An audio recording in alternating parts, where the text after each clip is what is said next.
you all know that I've known Tim for, well, how long have you actually known each other, Tim? For over almost 30 years? No, 20 years? Yeah, something like that. A long time, yeah.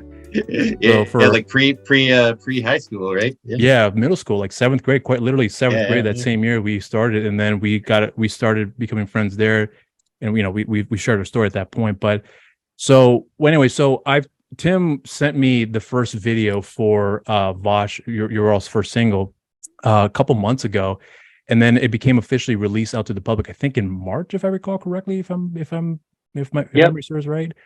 So this is for I should know because I've heard a song a billion times. Prayers, is that right? Yeah, so it was Prayers. Yeah. So when I heard that song, and I remember I told him, I said to him, I was like, this basically sounds like I'm getting a little bit of Trenton Reznor vibes, and almost like a Joy Division vibe as well too. And then when I had read some interviews you guys have done since then, with the release of the single and then the release of the album as well too, basically there was amalgamation of things that kind of more or less was like the start of the sound of the group that kind of just developed from there.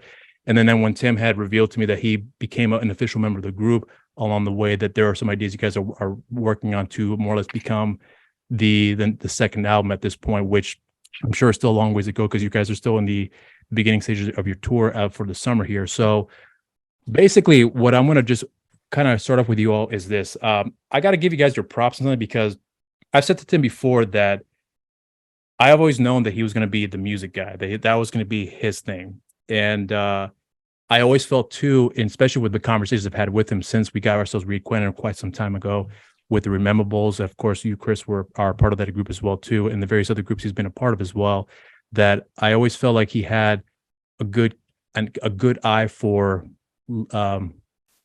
being a part of groups that are going to be more or less worth his time, but at the same time try something different for him that he's done from one previous band into the next band. So I was actually quite surprised that in listening to Vosh, that this was a whole different direction from what I've heard from the Rememberables, of course, Walk the Plank.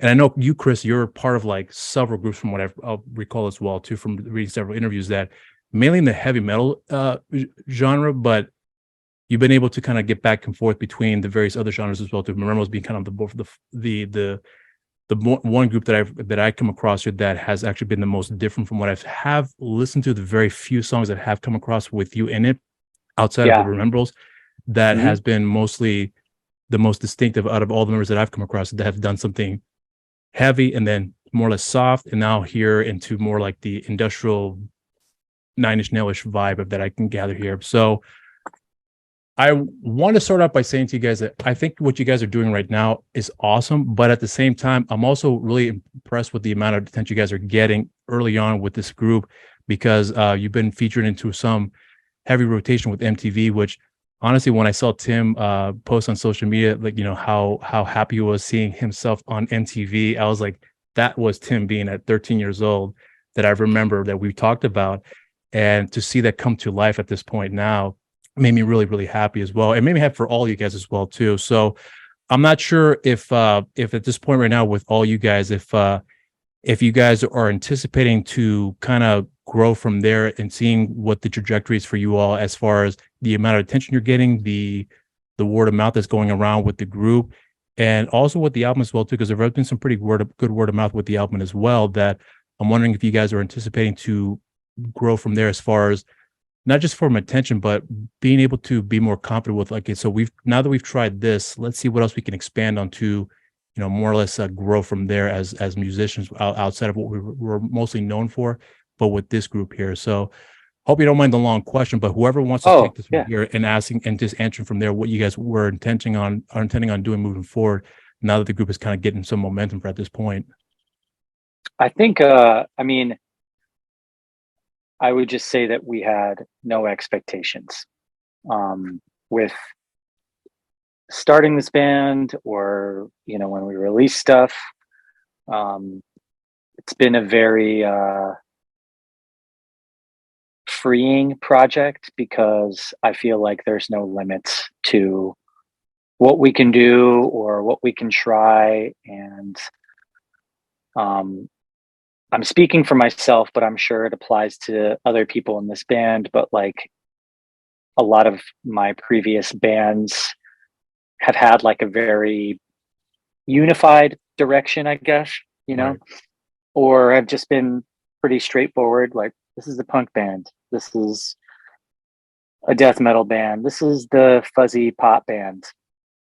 With this band, I'm like, honestly, we're just creating stuff that we like and that feels right at the time. And I mean, like every other band, we've written plenty of songs that we ended up throwing away or cutting up and, redoing or whatever. And none of it is stressful with this band, which is really cool. It's just been just doing our thing and seeing what happens and, not bounding ourselves in, these kind of limitations you put on creativity. Everyone does that. Not to say that's like wrong or right. It's just, we're just throwing it all out there and seeing what works. And if people don't dig it or the band breaks up in a couple months, whatever, hopefully that doesn't happen, but we're just doing it. Do you all feel I guess what I'm trying to dig in more with you all is that because there is a bit of momentum in terms of the word of mouth, do you have any expectations about what is possibly to come out of the positive word of mouth from the shows, the album itself, the attention you guys are getting? Like, do you have some slight expectations about, okay, well, before with other groups I've been in here, we know the outcome that most likely may not always turn out where we anticipated. But what you had said before now, Chris, that you said that because you didn't expect anything out of it, at least at this point, now you're seeing some momentum. Is there a change of direction where you're looking at that maybe we can actually do something with it, where before the anticipation I had with these other groups didn't work out, now I can probably put these anticipation here with this group, where maybe we can probably go somewhere with it where we may have some expectations. We can probably meet them, but maybe not at the pace we're anticipating, but we can see that it can go down that direction where we are maybe going to get more or less a bigger venue with a bigger turnout, whereas before, not so much with previous groups. But so is it a little bit of that for you now, or is it just more day by day and we'll see how it goes each day when we go through each more or less tour and city that we go through here? I mean, we shoot for the moon, Right. We hope that we can tour a ton, return to other countries to play music. And, and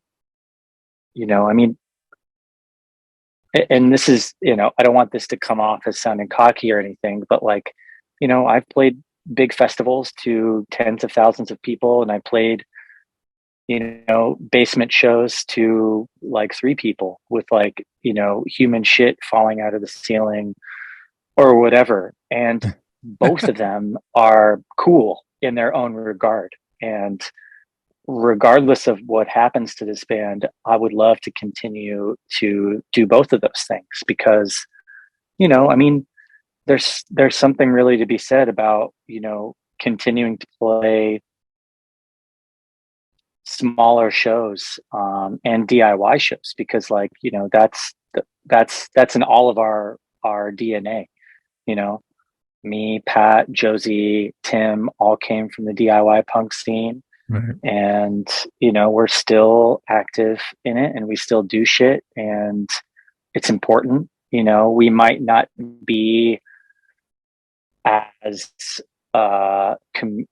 involved in the community as we were when we were a little bit younger, but that's what happens. It's still really important to me and to us. But I would love the band to just tour a shit ton and tour all over the world and play with some cool bands. And maybe Killing Joke will be like, yo, Vosh, open up for us, and we'll be like, all right, yes, let's please do this. Yes. Yeah. And then a year Cool. after that, they'll be opening up for our show, Well, never say never. Right? So You know, I got the album. Actually, I got the album because I have it right here too. So I bought our cassette because I prefer more or less the old school stuff.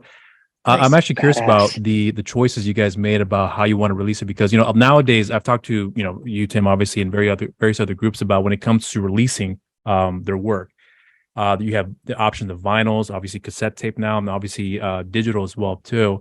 Um, because everything has changed now when it comes to how people choose to listen to music, and it's a niche market now where only a handful of people choose to listen in these various albums or whatever the case may be when it comes to how they choose to go about it, vinyl or cassette tape or digital. But when you guys were initially starting to go about and wanting to release your albums, did you have it in mind about let's just release it as digital, and then maybe something along the way when it maybe came through marketing where you realized that by the way things are looking for us right now, we probably have the ability to release it in these other ways here too that could give us the incentive for us to release it in these other various platforms for people to listen to, because we know that we could probably sell it, or let's just take a gamble, see what happens, and we'll see what comes out of it at the end of the day. I mean, we're all nerds, Right. And physical formats of music are so important to us. I feel like I can speak for all of us, even if all of us don't have insane record collections. There's something about having the actual physical media. And Yeah. I love cassettes and I love vinyl. Yeah. And And I use my phone for music primarily now, but I want the tape and the vinyl, usually both now. And no, I'm not on video, Tim. I hope. You guys on? Yeah. So you're purposely not on video. No, man. Yeah, sorry. No one can see you. Good. You won't see I'm sunburned. It's all good. I'll probably put an image over anytime you talk there. We'll Nice. probably put some like a Garfield image or something. Just put a Baby Yoda over there. Baby. Yeah. Well, I don't want to get sued by Disney just for using that image. Right. Probably altered it somehow, but no. But yeah, the physical format I think is important because I feel like it's not just music.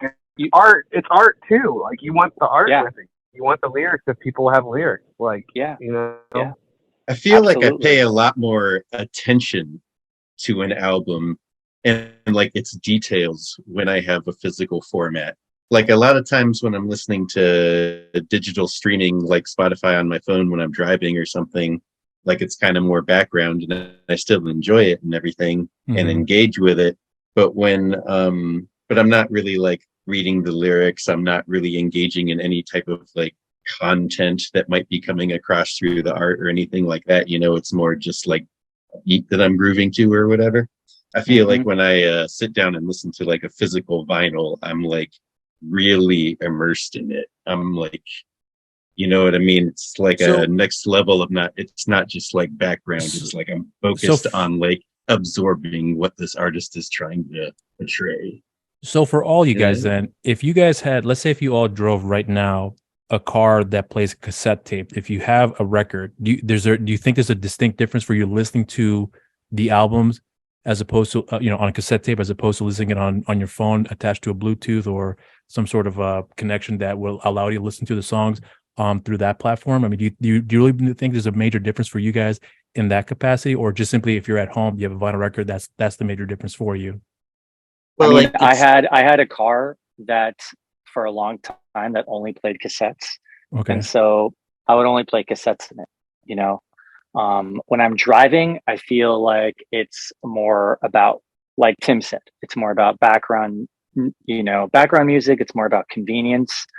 But when I purchase a record or a tape, I'm like, I'm committing to this. I'm investing. It's like an investment almost. You're like, or you're taking a chance, and I feel like that's probably me re-sparking that excitement that I had when I was first getting into music, because like, I'm sure you guys were the same way. Like you didn't know shit about something, but you're like, damn, this album cover looks kind of cool. They thanked Merciful Fate and Thin Lizzy in their liner notes, so they must be cool. Shit, I only have. This is my last $20 that I, that I saved up. Well, I guess I'm gonna, I'm dropping this 20 on this album or this CD or this tape or whatever, and that's gonna be it. And then you get it and you obsessively listen to it like over and over and over again. You're like looking at the liner notes. You're like, pre-internet, you're like trying to figure out what the fuck these guys are about. Are they cool? Do they suck? Are they evil? What are they into? Like what are the other bands that they like? What other band t-shirts are they wearing? How do the lyrics speak to me? What are they talking about? It's like you become so invested in everything about the band and the music. And I feel like that's where the physical format is really important. It gets like your full attention. Yeah. Instead of kind of like divided attention or as background or whatever, it's like, Do you guys, so for all of you guys, is there something different about, apart from the way things is being distributed now when it comes to music? We talked about digital format that's out there where people can just get music like that in a heartbeat. But is there anything for you differently now that you used to do back then when you listen to music that you realize that it doesn't work for me anymore, and I prefer this new method now when it comes to how I listen to my music? Is there anything that's changed for any of you guys when it comes to that, or are you still more or less stuck in the old school ways that you prefer one outlet over the other? I mean, I think there's good and bad of both, obviously. Like with new digital formats, maybe it doesn't get your full attention like we were just describing with a physical record. But at the same time, you have like endless variety and options, which is kind of tight. I mean, I remember as a kid having to like hunt down albums to listen to or whatever. Now, you can listen to anything at any time. You have any mild interest in anything, you can listen to it instantly. And that's pretty tight. I think like, people get so hung up on stream, especially, people who are 30 and over get really hung up on the negative aspects of streaming. But I feel like a lot of these people are not seeing the broad scope of it. It's like they're not thinking about people in third world countries having access to all this music. I mean, to me, that's the coolest part about streaming music, is that like anybody can find out about anything. It destroys the quote unquote hunt to find new shit, or, for certain, interesting perspective, sects of alternative music being more coveted or elite or special or underground or whatever. But the things that are cool are going to stay cool. They're going to have waves of, certain things being popular and you not being into it during that time. But if the music fucking rocks and people are hearing it, to me, that's all I fucking care about. Whether I am consuming it, streaming or buying a record, whatever. Like, to me, I think it's important to, become really invested in the music that you're listening to. But when I'm buying something, usually now these days, it's like, I'm buying this to support the artist, because, no one's making shit off of streaming. And that sucks or whatever. And we don't have to get into it. But if you buy something directly from the artist, like, you are supporting them. And I think that's really fucking cool. And it's like the streaming digital release is like for everyone to hear you everywhere. And then the physical releases are for the hardcore fans, the ones who are like really invested in what you're doing and want the deep dive. So I have a question about with this, you guys, because I talked to there's actually a filmmaker that I speak with every once in a while, and we on my show not too long ago, he talked about, and I was aware of this year too, but for some reason he reminded me this year, and I'm hoping you guys can answer this for me as well, because back in the day, when you and I, Tim, were playing in groups in our band, I meant to say, and then everyone else, starting up in those days, where you would book a gig, and depending on the location, you guys can get some revenue, whether it be through ticket sales or you sell your merch, and you get some money off of that, right? Now, I was reminded that that's changed a great deal, where now clubs are getting cut of the merch as well too, where it seems like if you are out touring, what used to be the moneymaker, it's now almost like it's not what it used to be before.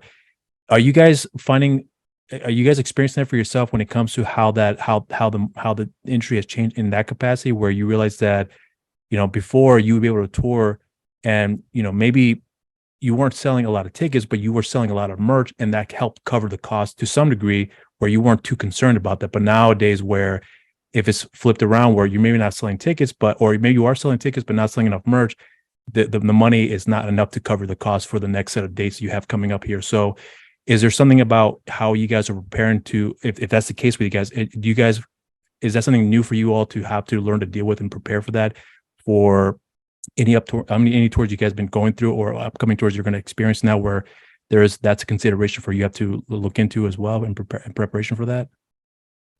It's still, well, let me rephrase that. Not every venue takes a merch cut. Okay. It's becoming more common for venues to take a merch cut, and it's tricky because everybody is hurting, right? Right. Artists, especially independent venues, are really, really hurting still. I mean, so many closed down during the pandemic. Right. That being said, it's like, if you want to support each other, then, the merch is one of the few things that bands are really relying on. Right. And if you are a bigger band that has not even a bigger band, but let's just say a band that is playing in clubs around 500 capacity, or maybe a little bit more, a little bit less. Like maybe you have a manager, right? You have an agent, you have a sound tech that's touring with you. You also have a merch person. That's just like your immediate quote unquote crew, right? All those people are getting paid in some way. And so your guarantee is being split up a lot of different ways. Right. And then you got gas, and then you have, where you're staying, you have, van costs, so many costs. And then the merch is kind of like the icing, right? Right. And if you are getting a merch cut, then it's like, it hurts. It really hurts. Right. And,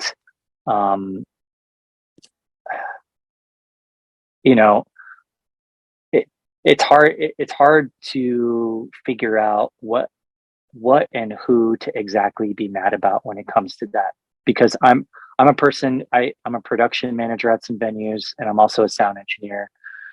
And I have a lot of respect for people who work at venues. And so when I see a band like berating a production manager or something like that about a merch cut, I'm like, man, your anger is a little bit misguided, because I mean, that person answers to somebody, you know what I mean? That person is taking orders from somebody above them, and that person's taking orders from somebody above them, so I don't think and also the band's management or somebody should have told them about it in advance. It's not like they're hiding it, right? Exactly. Oh, well, some venues are more forward than others about it, but that's such a good point.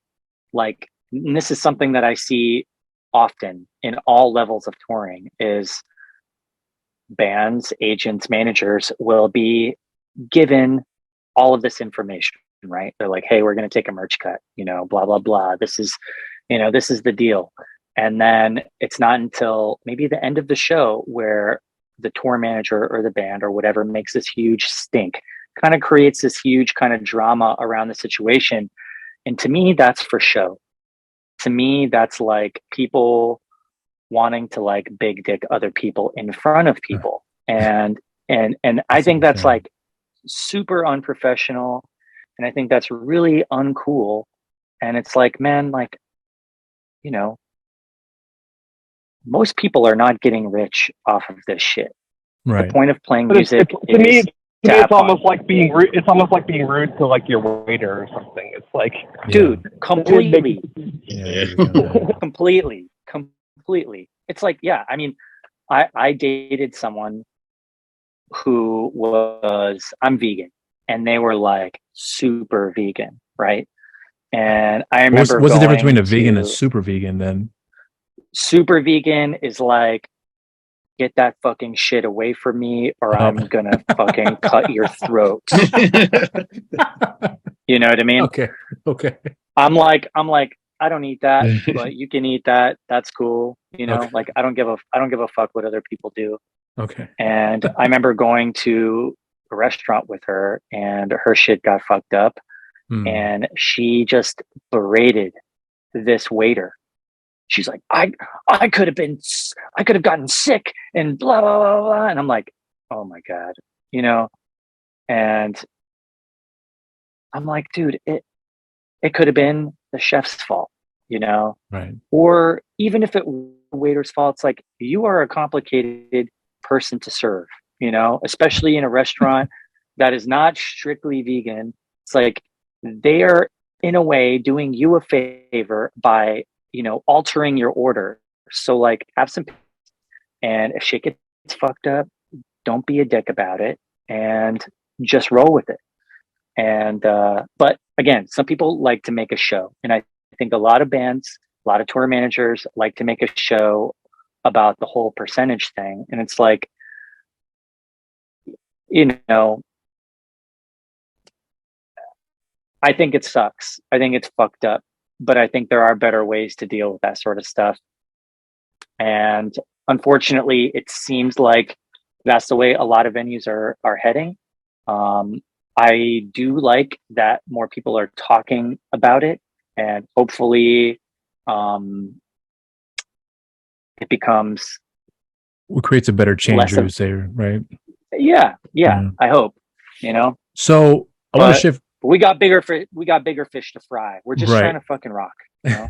So I actually want to shift gears with you on real quick on something, because you know, there's something that I was really curious about with all of you guys. I've been wanting to do this for a lot of musicians, and I always forget to do this here, but I'm hoping that I can get you guys to commentate on this a little bit more. You know, as you can tell, and Tim already knows too, I'm a massive film lover. But one thing that I always have a problem with when it comes to movies, and I want to get your all's opinions on this here, is because you know, I'm going to use Bohemian Rhapsody as an example.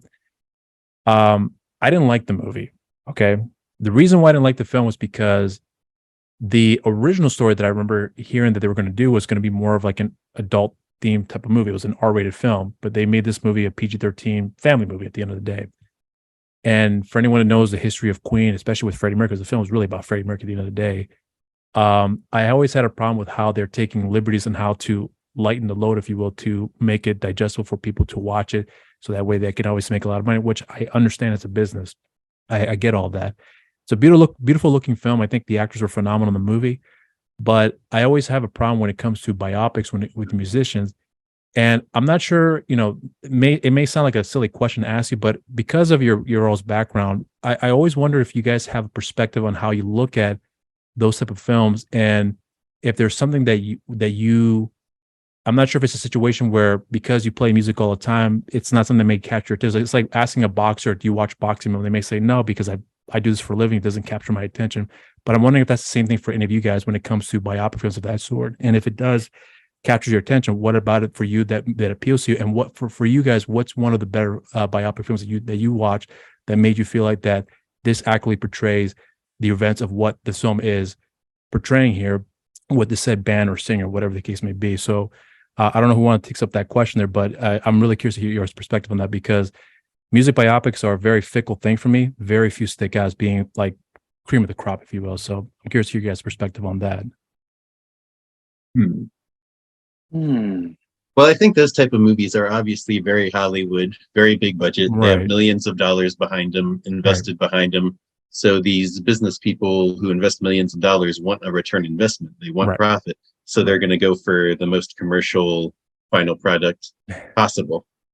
So like you have to take that into account when you're talking about something on the level of the Queen movie or the Elton John movie or you know, the Prince movie or whatever. It's like it's very, you know, they're meant to be like, they're based on real people, but they're meant to tell an almost fictionally dramatic story or version of their story, you know, obviously to keep our attention watching it. Right. So it's like so it might not be like, you know, accurate, but it's like, but it's entertaining. Right. And that's why we watch it.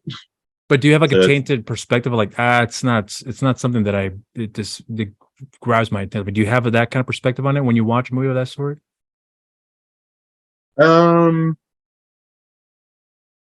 I guess I kind of love watching those movies. Okay. But that's more of just an ego thing with me because I fantasize about like putting myself in that position. Like, that's what it's like to be a rock star. I want to be a rock star. You know, it's you know, that kind of fantasy, I guess I just implant myself into. So I don't know if I really judge them as good or bad movies. For me, they're just kind of personal fantasies, dreams that I'm shooting toward myself, I guess, so I can relate to them on that level. You can have your own biopic then. Right. I guess my favorite ones that I watch regularly, when if you were looking for specific examples, aren't really so much like telling like the story of individuals, but more just like compilation footage or like live footage or like documentaries. Not even that. Like it's like an example was a biopic, right? What was that? I can't really understand you. Yeah, we couldn't hear what you said there. I said let's talk about Some Kind of Monster, that Metallica movie that they didn't really look so hot in. Because... I actually never saw that one, the Metallica one. Oh my god, that's good. It's so funny. It's a pretty funny document, I have to admit. Yeah. Nice. To me, so that's funny. That's like. I think, even though it is really painful to watch, I mean, they didn't sugarcoat a lot in that, you know. Yeah, that's true. They really showed some embarrassing and ugly conversations between all of them. And in fact, I'm sure they were not pumped when it came out, which to me makes it a very good movie, you know, or whatever you want to call it. Right. You know, seeing Dave Mustaine cry to Lars Ulrich, I was like, damn, priceless. Brutal, you know, or like, you know, their like songwriting process was really hard to watch, you know. Yeah. And my biggest takeaway from it all was Kirk Hammett is still a really sweet and nice guy. Like, this guy is just talking about how he likes to hang out with his fucking horses. Like, this dude rocks. He's just like so gentle and sweet, and everybody else is just like, and he's like, I'm just here to play, man. You know, here to hang out with my horses. And I'm like, I want to be him. I want to just be chill and have some fucking horses and, you know, be, you know, the longest running member of my band. One of the longest running members, you know? Yeah. But no, go on, Tim. You would say? I was just say I got really into those like weird. I guess they're mostly in like the 90s. Those kind of like bands would put out videos or like movie length videos that would be like not really like interviews or documentaries or anything personal. They'd just be like fucked up like compilation footage of like live performances and like weird like home video stuff like of them like on tour or whatever. Like specific examples would be like Nirvana's Live Tonight Sold Out. Or like there's like an old 90s like Sonic Youth tour video that just had like weird behind the scenes compilation stuff. Or or the Ministry video from that 90s tour. Oh, or even whatever. It's like, I think Wait and Bleed from Slipknot was a live video too for their music video, if I recall correctly. yeah, those Hey. ones that just like kind of are almost like collages more than documentaries. Yeah, I don't know what better word to use. Just kind of like random footage put together, just like probably made by people in the 90s on fucking drugs and shit. I don't know. It's just got that kind of psychedelic like feel to them. I don't know. I get really into that shit. Yeah, I like Yeah. those as well. Mm-hmm. Well, what do you guys?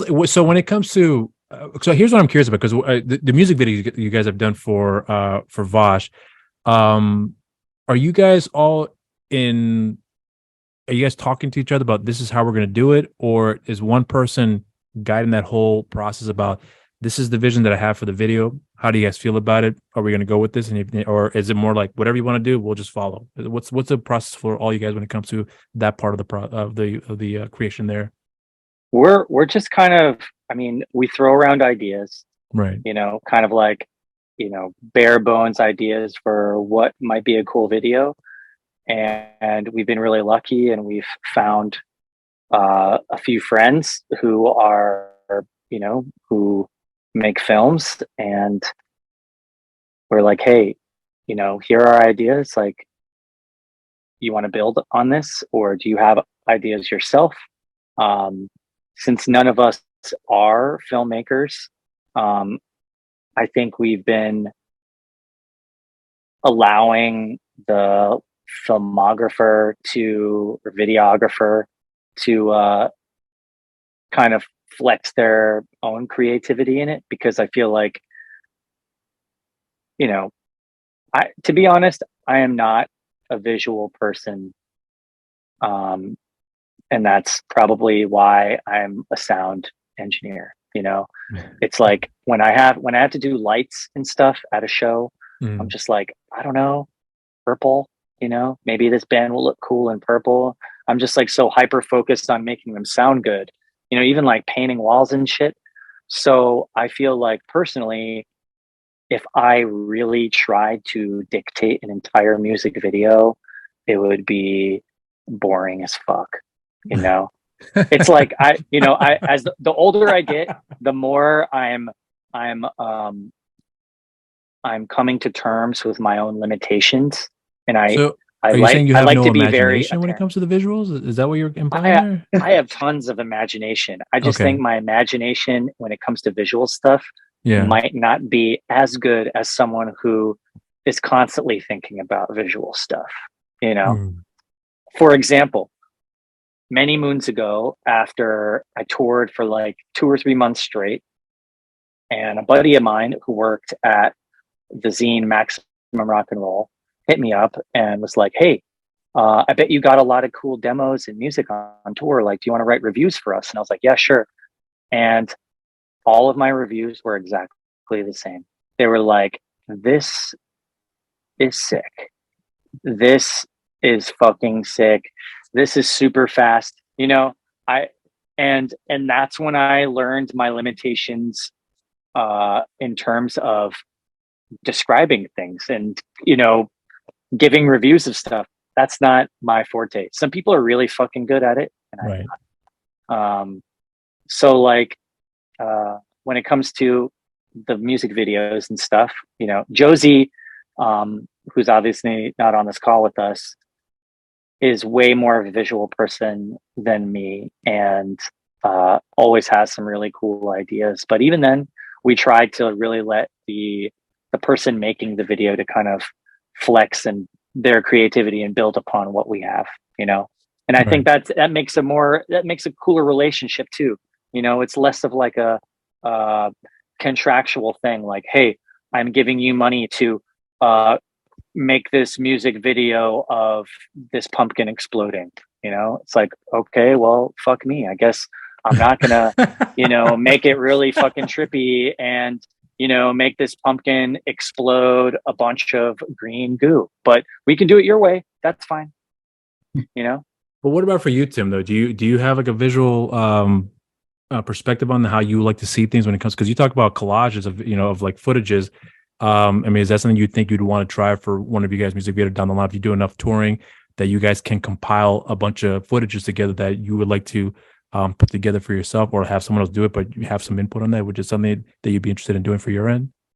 I mean, if I have ideas, I speak up and I contribute and everything. With the videos we've already made, it was definitely a lot more us letting the film people do their thing. You know, it was we made these songs. You guys are really good at doing video stuff. Here's some money. Do some video stuff for us, basically.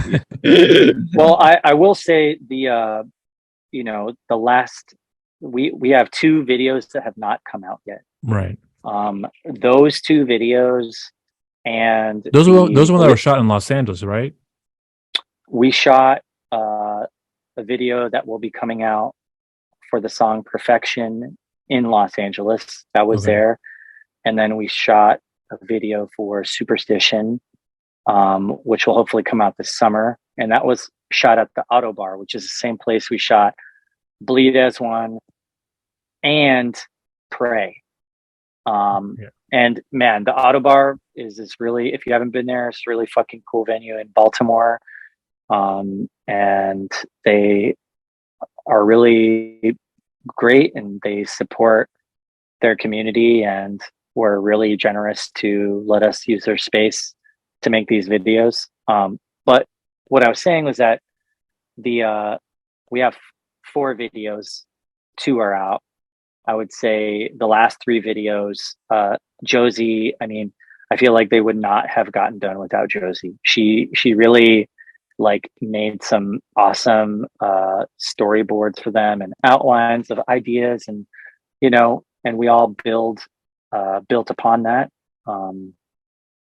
But yeah, she I don't want to underplay how much she really flexed her visionary skills on these videos. So what do you think, for all you guys though, when it comes to this group in particular? I'm gonna get to you, Patrick, because there's actually something I want to ask you specifically here, because I'm really curious about your perspective on something here, because I think I came across something in an interview you had done that caught my attention. But I'm actually curious about what's the biggest thing you've noticed that's differently about each one of you guys when it comes to this group that you may have noticed before, that you've noticed now that you probably didn't notice before, that maybe this group working with each other, especially since you guys worked with each other in the past, but working with each other now in this capacity here, that made you realize that, I can do something slightly more different, where maybe before I didn't take notice of it now, but with this group, I'm able to see what else I'm able to pull off here. Or maybe not even just that. It could be something that's completely different about, maybe you realize that either were much happier, or you were much more creative, or you were, what's another thing I can think of here, that you just notice something that's different about you guys, about yourselves, while you're in this group. Because the reason why I'm asking is because, I brought up before about how the group has started to get more attention, and there's got to be something that may have changed for you along the way as a result of the attention you guys were getting, where there has been some good word of mouth, but maybe there's a build of confidence that you guys are starting to get for yourself, for each one of you guys are getting for yourself, that you realize that I'm still actually good at what I do, if that makes any sense. So I hope the question's not confusing here, but I hope you understand what I'm referring to, why I'm asking this here for you guys. I would say personally, if there's any confidence that I have received after whatever with this band, it's coming from just feeling more comfortable about the direction that the band is going. Okay. What I love, and is really painful about this band from the beginning, was that it was taking me personally out of my own comfort zone a lot. And I like that, but it was kind of terrifying. I'm used to just playing drums and that's it, and just focusing on how my body is going to fare while I destroy it for the next 20 minutes or whatever. I'm a big purveyor of pushing my body to its limits, and I do that to a certain extent with this band, but it's more so I'm pushing everything else to its limits. I don't know. And as time goes on, with this band, I feel more confident about, the kind of show that we're able to put on and that we're able to like give to people. I think I'm hyper aware of how we present ourselves, and like I want it to sound fucking huge whether it's in a fucking basement or, in a big open air field to a fuckload of people. I want it to sound as big as possible. I want it to feel as big as possible. And I want it to be our vibe every time, I feel like I'm so used to kind of like just letting things happen, when it comes to playing shows, which is cool sometimes. But sometimes after the show, you see some pictures or something like that, and you're like, damn, all those lights were on. Looks really fucking awkward, man. Like we should have turned those lights off. Or, damn, why did I borrow that guy's, that guy's drum kit? It sounded like total shit. Or, just whatever. And I feel like we're in complete control of how we sound and how we look. And that feels really good. It's very freeing. That's what I'll say. Interesting. And what about for you, Patrick? Is there something about yourself specifically that you noticed that you may have noticed that's, I wouldn't say it may be different, but something that you've noticed before now about yourself that you probably didn't notice before in previous bands you've been in before? I don't know. I've never really thought about it like that. Like, I'm older now, and Right. I have to be maybe more picky about decisions I make with bands and like what I'm willing to do. Like, I can't just be like, okay, I'll go on tour with this band for 6 weeks because I'm going on tour, and I don't care if my job fires me or not. Now I own a house and stuff like that, so I have to think about, or I'm married now, so I have to think about other people than just myself. I guess I'm more of an adult now, but I also just want to play loud music and have fun. So just trying to balance these things maybe too. So it's more of a balancing act. and trying to balance, I have all these huge amps that are loud and I want to use them. Oh, it's better for the whole sound if we just use a PA for everything. Yeah. Oh, brutal. What about for you, Tim? Anything different for yourself that you've noticed about being in this group that stuck out for you about what you may have not noticed about yourself, or probably did, but kind of came back on the surface? Actually, yes. I've been getting a ton of confidence with this band from the fan response. Every single show we play, people just say like the nicest shit to me and say that like we're awesome, and they come like it's not just, I'm so used to like a friend being like, hey, nice set, bro, nice set, dude, whatever, kind of nonchalantly or whatever. But like with this band, we've been getting like fans, like people dressing up all goth and all makeup up, like, coming to the show and taking pictures with us, asking for autographs, like hanging out with us after the show and stuff. And I don't know, it feels honest, like not just some friend bullshitting me like, hey, great job, dude, whatever, let's go party or whatever. It's like when after like a Vosh show, people in the crowd will say like, oh, I really loved your set, loved your music and stuff. And I don't know, it feels like they actually like mean it, if that makes sense. Right. So that's been filling me with confidence. So now I go to every show just like, yeah, my band's sick. Lots of people tell me.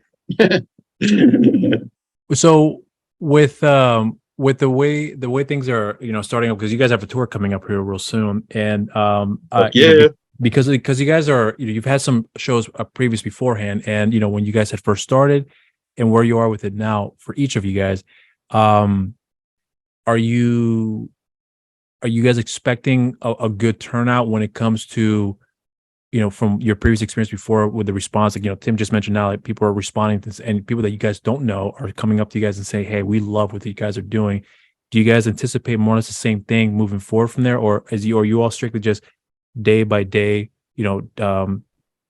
set by set, and just take it one thing at a time? Or do you have this big set of expectations that from here on out, we are going to do the best we can because we know people are going to respond to us because so far the word of mouth has been nothing but positive, and we're expecting them more or less the same in return in these new places we're going to be playing here. I mean, I really like. Oh, sorry. I was just going to say that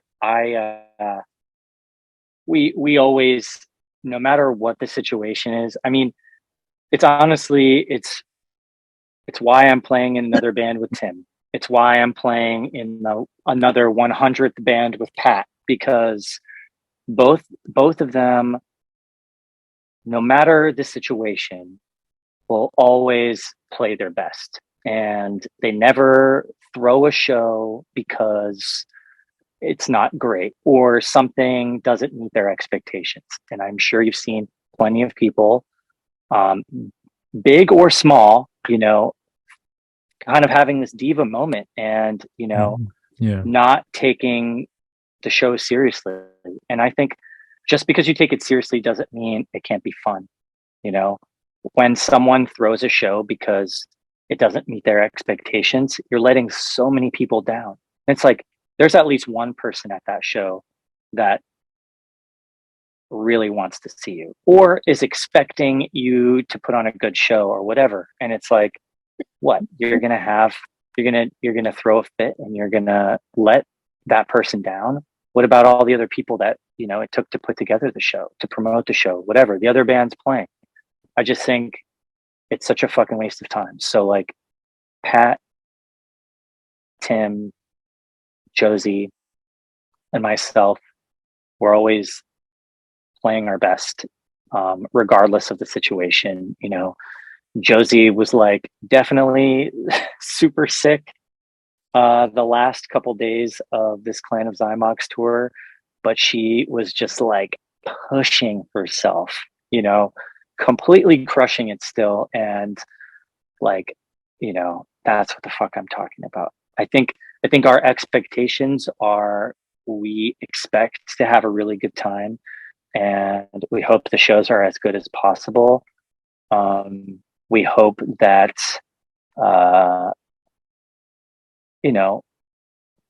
we just have a good time. I mean, a lot of these places on this summer tour, it's this band's first time playing there. So we have no expectations. I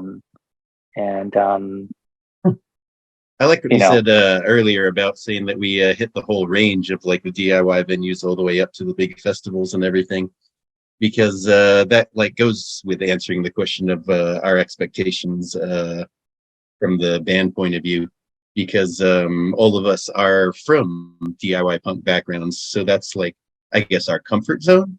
Like if we play like a house show or like a small dive bar that's DIY promoted with like local bands and stuff opening and everything, that's like, yeah, that's what we've been doing since we were teenagers. That's our comfort zone, Right. And like, and if we get on bigger shows as like a support act and bigger tours on package tours or big festivals, like that's awesome. That's just like bigger stages in front of more people. So like, but it doesn't mean we stop enjoying the like smaller local shows. Like, I mean, because that's just like what we've always done. What do you guys think you get the most satisfaction out of when it comes to, because Tim, you talked before about you had people, fans of the group that come up and say, we love your songs, we love your set, but it seems it comes like a very authentic spot. But apart from that though, like do you I'm not sure if what your guys' mindset is when it comes to this, but if you have someone that you guys admire, respect, whether it be a singer, a group, and if they happen to catch up to you guys and they say, we saw your set and we loved what you guys have done, but then you get a group of fans that come up to you that are watching you guys for the first time and they say, we love your set, we think you guys were awesome. What do you think you guys get the most satisfaction in hearing from those particular compliments? Or do you think you get it more from the guys you grew up listening to, watching, or do you think you get more connected with the people that you've never come across at all, that are taking the time out of their day to speak with you and say, we saw your show, we love what you guys have done, and we think you're awesome? Like, where do you think that satisfaction comes from the most for you guys? I mean, personally, I think it's equal. It's Okay. cool. It's really cool if someone you respect tells you that they are into what you're doing. but it can be equally or more rewarding, for a teenager, or just a young person to be like, man, that was really cool, because honestly, I'm more into the idea of maybe turning on a younger person onto something cool or something that I like, and maybe changes their life for the better or for the worse, and I don't think any of us are in it to change other people's minds or to win people over regardless. I mean, yeah, sure. The more people into it, the cooler. But at the end of the day, it is catharsis for me, and I think for a lot of us, it's playing music is therapeutic, and, our lives would be a lot shittier without it. And, if we can play a show, have a good time, or, not have a good time and work out some shit while we're playing, that's cool too, I got a huge ego, and my dad never told me he was proud of me. So I love it when people tell me I'm awesome. I mean, I thrive on that shit. I mean, I don't think that anywhere. makes you have. I don't think that makes you have a huge ego. I think that's cool. I mean, I was fucking stoked when my mom came to see me for the first time, but I had already been playing music for like 15 years, and I was like, and she came out to see me, and I was like, I didn't think that this was going to be that big of a deal, but now that she's here, you were nervous? It is.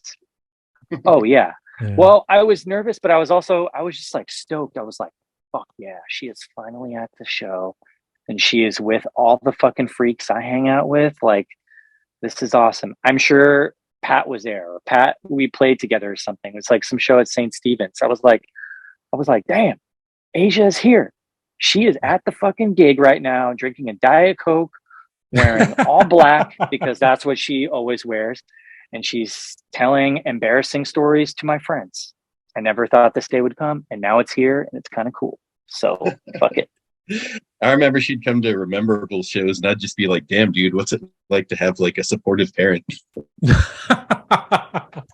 Yeah, dude, for real. I am so fucking so fortunate that she was always supportive of me playing music, Right. Even in high school. She, my mom has lupus, and she has thyroid disease, and in high school it got super bad, to the point where she was a single mom, parents got divorced, and it was just her and I living together. And then she got super sick, and she was bedridden for almost all of high school. And I had started playing drums before high school, but it wasn't until high school I started taking it more seriously. And man, I don't know what the fuck I would do if it wasn't for her letting me play the drums, to like Ramones and Misfits in the basement. Glenn, I can't even. Danzig Misfits or post Danzig? Danzig Misfits. Yeah, I mean, yeah. But like, I can't even imagine how bad it sounded, and to like have my shitty fucking bands playing through the shittiest equipment right below her while she desperately needed to get some rest. I mean, fucked up on my part for sure, but very cool on her part. What about for you, Pat? Is there something for you that comes to mind when it comes with the question I just happened to ask? I'm sorry. Could you ask the question again? So I was asking about what question did I ask? Hold on, because I asked a lot of questions here. So I think I asked the question I was asking was about what you would probably get the most satisfaction out of here when it comes to getting was that the question I asked? I'm fucking up here. Yeah, it was like the attention of friends versus new fans or something. So thank you. So yeah, it was basically. I mean, I don't really thrive off of stuff like that. Okay. Like, I'm not sure how to answer that otherwise. Like, it's of course it's great when you get compliments from anybody, I think. Right.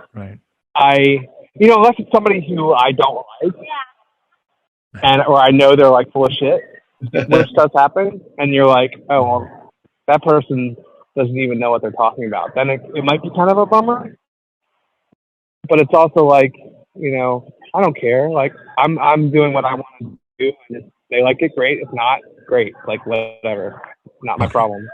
Like, and going back to the thing about people kind of phoning it in or like not giving it 110%, I'm not interested in that either. Like, I don't want to know people like that. Like throwing a show or whatever.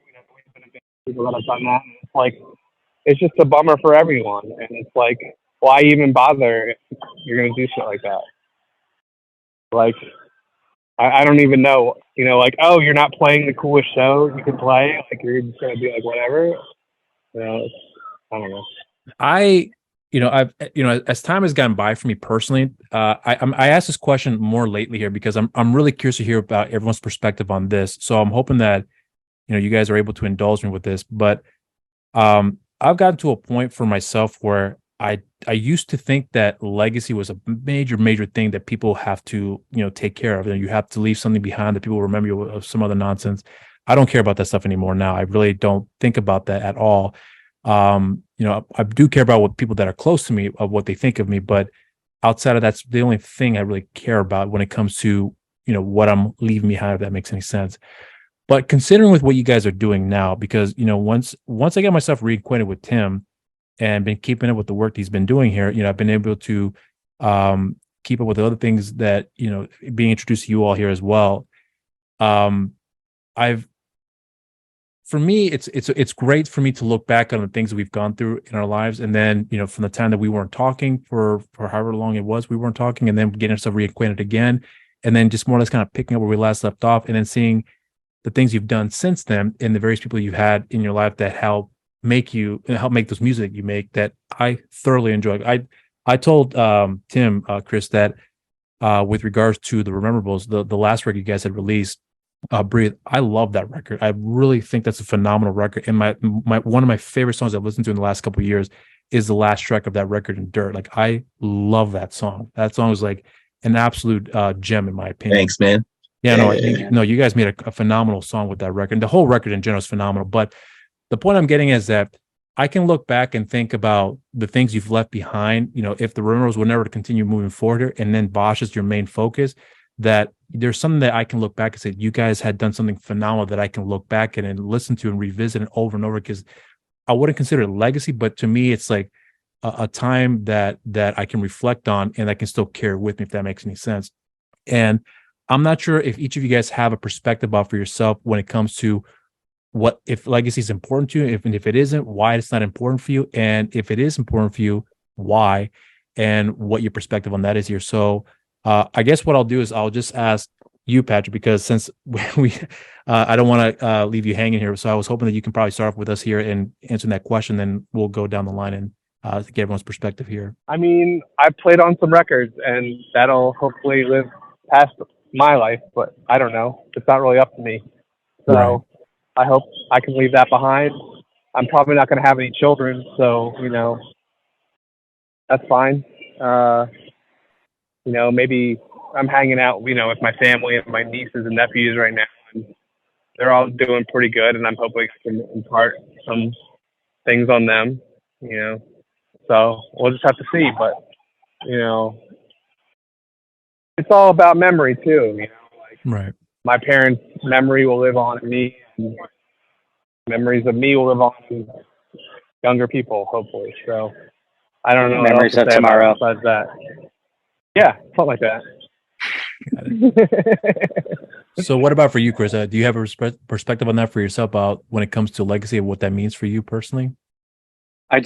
First I just want to say I just love the idea of Pat going up to like one of his like little nieces and being like, yo, you ever heard Discharge before?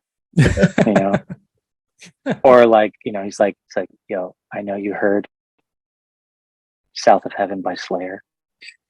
But have you heard Show No Mercy by Slayer? You know, and they're like, oh, dang. Oh, You know?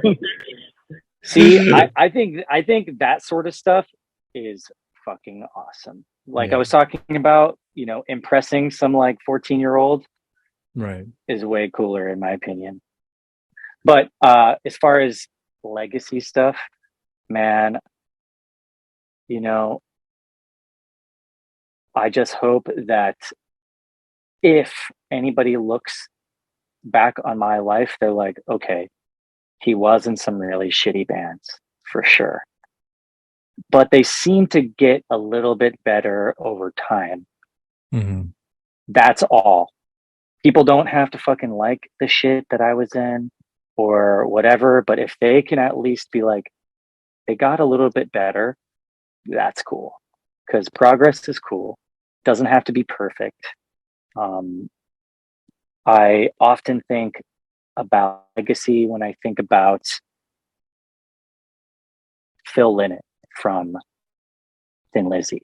And I remember going to Dublin, and me and the singer of Coke Bust, my other band, you know, tried to find everything Thin Lizzy. We went to a Phil Lynott museum. Pat was there, right? yep, I was there. It was in that mall. Yeah. It was weird. Yeah, Pat was there because our other band, Sick Fix, was also on the tour. And what I always remember is we went to Dino's, which is referenced in the song "The Boys Are Back in Town." You know, Dino's Bar and Grill. Yep. They talk about Dino's Bar. Oh, and there Grill. were different places fighting over. Oh, okay. I remember now. Yeah, I know. Yeah. So the the story is that there's a Dino's in LA that it's about that they went to on tour or whatever. But there's a fucking Dino's in Dublin that is in the same neighborhood where he grew up, and we went there, and it's like this little chip shop, and there was this woman working at the register, and there's this like old man sitting down, and there was like some Thin Lizzy shit in there. It was really small, whatever. We got some chips, fries, and we're taking pictures, and then she says something in Gaelic, and this old lady comes out of the back and then starts speaking in Gaelic to her and laughs, kind of throws her hands up in the air, and then walks back into the back room. And she said that her mom said that Phil Lynott used to come there and give her tapes of his band or whatever, and she like laughed and like threw them in the trash or something like that. And I'm like, man, that is fucking awesome. Even if that's not true, that is cool that his legend is living on and people are like still talking about him, you know. And there was a guy sitting down who was like, yeah, me and Phil's dad, you know, used to get coffee. I'm like, that dude is probably lying, but that's kind of cool. You know what I mean? Like, that's cool. That's fucking cool. So like, you know, if I'm dead and whatever, people talk shit, that's fine. But maybe one person is like, you know, Chris, I went to his house one time and, you know, he made a really good pot of soup. Cool. That's fucking awesome. Sweet. Which is almost true, because Chris used to cook all the time for bands, but I don't think I ever saw him make a soup. Well, that is true. That is true.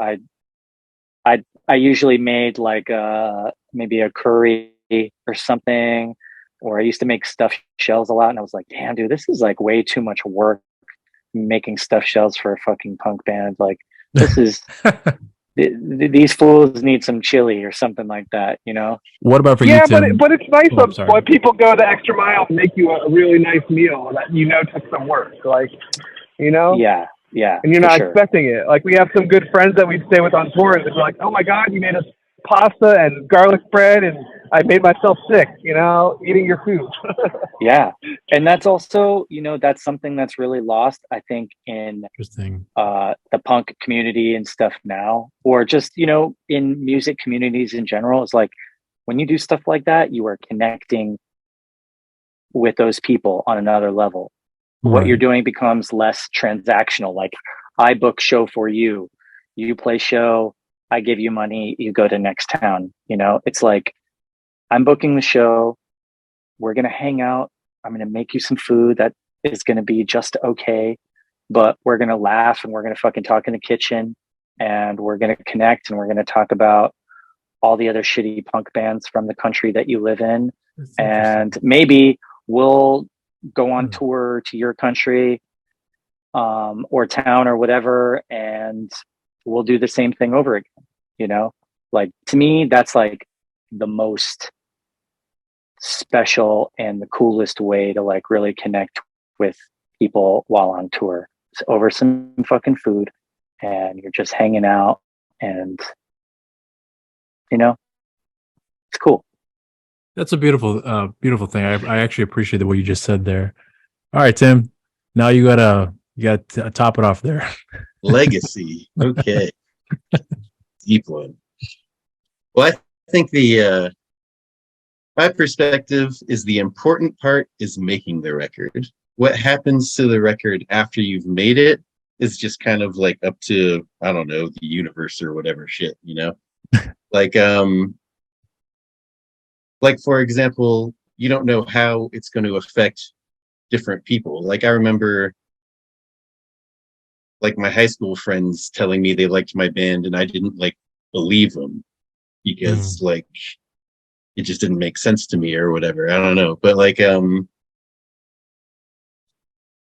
I guess a perfect example would be like my uncle. My uncle played in rock bands back in the 70s, and the only professional recording he ever made was a 2-song demo that he shopped around labels that no label ever bought. And so like nobody knows this music. It's you know, other than like him and a few of his friends and some clubs he played back in the 70s or whatever. But you know, that music's like very important to me. Like if I'm in need of some comfort or whatever, I'll listen to that 2-song demo, and it's like my uncle playing in a rock band in the 70s, and you know, he was chasing rock and roll dreams and I'm chasing rock and roll dreams, and it's like a nice, you know, family connection. And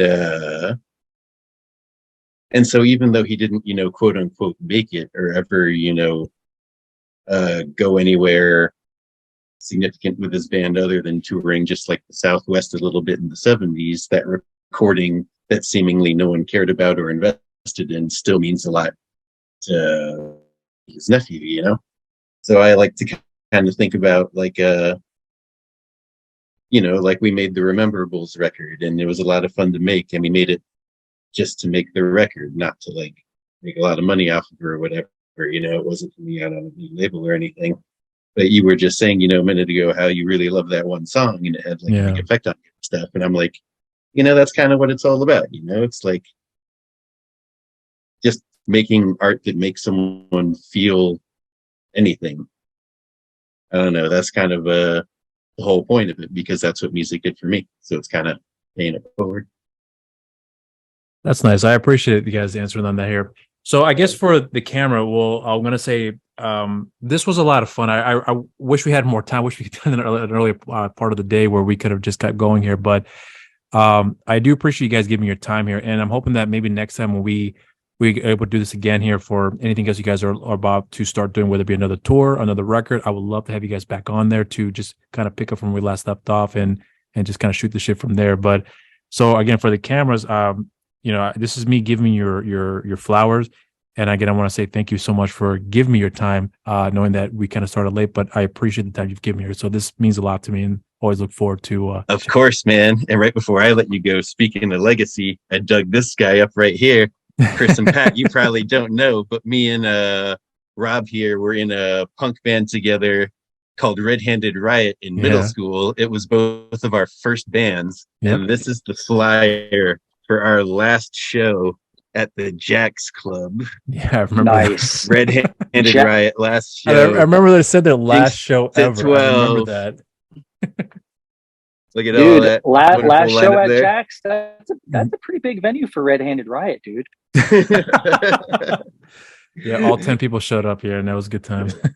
Oh man, speaking of legacy, that's legacy right there, man. There we go. Me and Rob right here playing some punk rock.